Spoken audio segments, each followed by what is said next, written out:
آپ بھی کہتے ہیں یہ قائد اعظم ہے، قائد اعظم رسول اللہ نہیں، حقیقت تو دیکھو سب سے بڑے رہنما تو وہ ہیں، مگر پاکستان میں بھائی ہمارے جو تھے سیاسی لیڈر وہ قائد اعظم محمد علی جناح حضور کو خام خواہ درمیان میں کسی لاتے ہیں شرارت کے طور پر۔ کوئی حنفی غریب نہیں کہتا کہ ابو حنیفہ حضور سے بڑے امام ہے، توبہ توبہ کہہ سکتے، حضور کے تو ادنا امتی ہیں، رسول اللہ کا نہیں مقابلہ، امت کے عالموں کا مقابلہ۔ تو اگر کوئی کہتا شافعی کہ ہمارے خیال میں امام شافعی امام اعظم کہتا رہے، اس کا حسنہ دان ہم اس کو کوئی دان تو نہیں لگا، کوئی حنفی کہتا ابو حنیفہ امام، اور یہ ضعیف الحدیث کی بات بھی ہے کہ حدیث میں ضعیف امام صاحب کے علم اور زود اور تقوی پر کسی نے اعتراض نہیں کیا، بڑے بڑے ان کے دشمن مانا کہ یہ تو بات سچ ہے، پرہیزگار تھے، نیک تھے، عالم تھے بہت، صرف یہ بعض لوگوں نے کہا کہ حدیث کے یاد رکھنے میں ان کے حافظ میں کمزوری تھی، کئی مرتبہ ایک حدیث شروع کرتے تھے دوسری حدیث گڑبڑ ہو جاتی تھی، ذوف جو ہے نا حفظ کے میں تھا حدیث کے بارے میں، یہ بھی کچھ لوگوں کا خیال، کچھ لوگ کہتے ہیں نہیں ہم نے تو حدیث میں ہم نے سکھا پایا۔ باقی جو ہے نا دیکھنے کی بات، جیسے ایک زمانے میں کسی نے مودودی صاحب سے کہا کہ آپ نے کہاں سے پڑھا، مودودی صاحب رحمۃ اللہ نے کہا میرا کام چھپا ہوا نہیں ہے چھپا ہوا،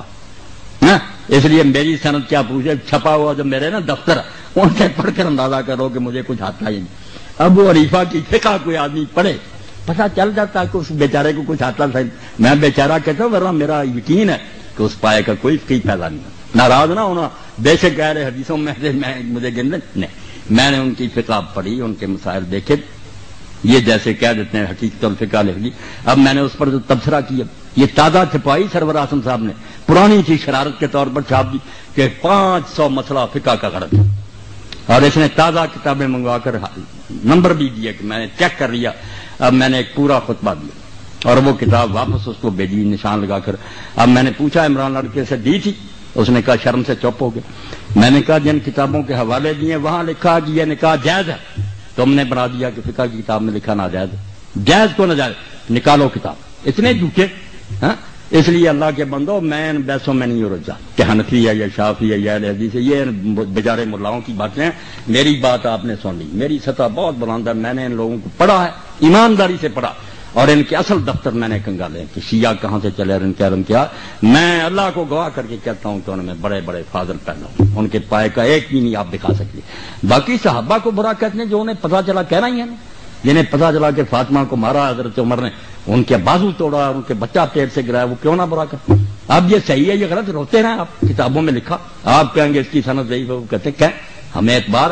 کتابوں میں راویوں نے میرے بھائیوں لکھ لیا سب کچھ، اب شیعہ اس سے جان نہیں چھڑا سکتے، وہ کہتے ہیں وہی عمر ہے جس نے حضور کو کاغذ قلم نہیں دیا، آپ نے آخر وقت کہا لاؤ میں تحریر لکھ دوں، نکالو، وہ کہتے ہیں اپنی بخاری 6 جگہ لکھا گیا، اللہ کے نبی نے آخر وقت کہا لیاؤ سامان میں ایسی چیز لکھوا دوں میرے بعد گمراہ نہ ہو، کس نے اٹھ کر کہا کہ ہم نہیں لکھوائیں؟ حضرت عمر نے کہا کہ قرآن کافی ہے، ہمیں نہیں حضور کی تحریر چاہیے، کہتے ہیں اس کو کہتے ہیں حضرت اللہ کے رسول کی وصیت نہیں لکھنے دی۔ اب بات ذرا نہ آپ کھلوائیں، بس جو بات آپ کو سمجھا دی نا کہ ہر شخص بیچارہ پھنسا ہوا، وہ کچھ نہیں غریب کر سکتا، جو کسی نے پڑھ لیا اس کے دل میں بیٹھ گیا، یہ نہ کافر ہیں نہ بے دین ہے، رسول اللہ کے دیوانے ہیں۔ اب جن غریبوں کو سمجھ آئی کہ انہوں نے حضور کے خاندان سے بعد میں بڑا ظلم کیا، بی بی فاطمہ روتی ہے ان کے ہاتھ سے مری، وہ کیوں نہ برا کہیں ابو بکر اور عمر کو،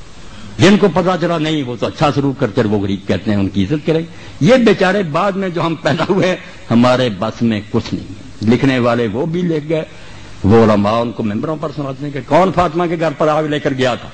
جس نے دروازہ گرایا اور فاطمہ رضی اللہ عنہا کے پیٹ پر گرا اور ان کا بچہ گر گیا، اس صدمے سے بڑی یہ کتابوں میں درج ہے کہ حضرت عمر نے یہ کام کیا، وہ کہتے ہیں اس عمر کو کہتے ہیں کہ نیک کو۔ اب جو یہ سنیں گا آپ جل پر آسرا کے گالیاں نہیں دے گا اور کیا کریں گا، آپ کے علماء کریں گے یار یہ جھوٹی کہانیاں، وہ بھی سنی بات کہیں گے جھوٹی، موقع پر نہ وہ تھے نہ یہ تھے، لکھنے والوں نے ظلم بھی لکھ دیے، لکھنے والوں نے ان کے عدل بھی لکھ دی، بعد میں جو پیدا ہوئے غریب پڑھتے رہے، مگر یہ صبر کر جائیں، بالکل ایک دوسرے کو گلے لگا لیں کہ بھائی آپ نے جو سنا اس کو مانے، ہم نے جو سنا اس کو مانے، رسول اللہ کو تو سب مانتے ہیں، آؤ بھائی بن جائیں مل کر رہیں، وہ بندے اچھے تھے یہ برے تھے اللہ فیصلہ کرے گا، اس پر آ جائیں انشاءاللہ نا یہود نصارہ کچلے جائیں گے، اور اگر آپ نے یہ بحثیں چھڑی رکھی کوئی عالم مناظرے سے انہیں ختم نہیں کر سکتا۔ آپ آج سن لیں، میرا یہ ریکارڈ پہنچا دے، جو بندی ہو بریلی شیعہ میدان میں آئے مجھے لے جائیں انٹرنیٹ پر، یہ سارے گروہ بیٹھ لیں،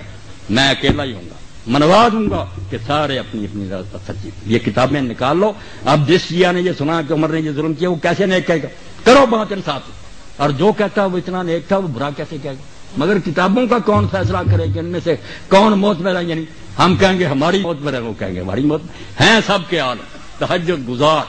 بڑی روزے رکھنے والے بیچاروں نے جو سنا اس پر لگے ہوئے۔ خدا کے لیے اس بات کو سمجھنے کی کوشش کریں، جو سنا ہے لوگوں نے اس پر پھنسے ہوئے۔ کوئی بے دین نہیں مرنا چاہتا، نہ کوئی برا، باقی جو پیٹ کی خاطر لڑا رہا ہے نا ذاکر وغیرہ اور ادھر ہمارے ملا، یہ تو بیچارے ان کا دھندا ہے، ان کی بات نہیں عالم اگر کھوائے وہ سامنے آئے، میں اس سے بات کروں گا۔ کیا نکالو اپنی کتاب، یہ ہدایت سے بڑی کوئی کتاب آپ کی ہے؟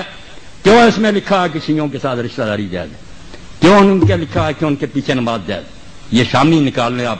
صاف لکھا کہ جو مفتی محمد شفیع رحمۃ اللہ علیہ دیوبندی، یہ تقی عثمانی کے والد سے امداد المفتی یہ نکال، اس میں جب لوگوں نے پوچھا کہ شیعوں سے رشتہ داری، انہوں نے کہا جو گاڑیاں بھی دیتے ہیں حضرت ابوبکر عمر کو ان کو کوئی کافر نہیں کہہ سکتا، اور لکھا کہ جو خلاصہ الفقہاء میں لکھا کہ یہ کافر ہے، قول مخالف للاجماع، یہ خود مفتی محمد شفیع صاحب نے کہ بالکل ردی قول ہے، گاڑیاں دینے سے کوئی کافر نہیں ہوتا۔ ایک بےہودگی کہہ سکتے ہیں کافر کیسے ہوگا؟ کافر ہوگا کوئی کمبخت جب یہ کہہ دے گا کہ اب میں محمد رسول اللہ کو نبی نہیں مانتا۔ یہ کلمہ پڑھ کر اسلام میں آیا تھا، نہ ابو بکر کا کلمہ پڑھ کر آیا تھا، نہ علی کا آیا تھا، یہ بعد میں آئے ہیں، حضور کا کلمہ پڑھا تھا۔ جس کمبخت نے اس میں شک ظاہر کر دیا نا کہ اب مجھے یقین نہیں رہا، میں نہیں آپ کو نبی مانتا، کافر ہوگا، صرف وہ حرامی ہوگا،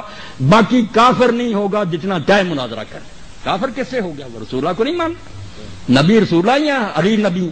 ابو بکر نبی، یہ نبی نہیں ہے، نبی کی امتی، حضور کو ماننا دین ہے، آپ کو ماننے سے نہ ہٹ جائے، بس اس کو قابو رکھے، پھر کوئی بات نہیں، جو سنی ہے بات سنتے رہو، آپ خود ہی صحابہ اللہ کو دے گے، رسول اللہ کو نہ چھوڑ دینا، معاذ اللہ، اس سے نہ قدم پھسلنا ہے۔ جزاک اللہ جی۔ اب آخر میں یہ اعلان ہے کہ کر دیں حضرت مولانا اسحاق صاحب جامعہ مسجد محمدی کریمیہ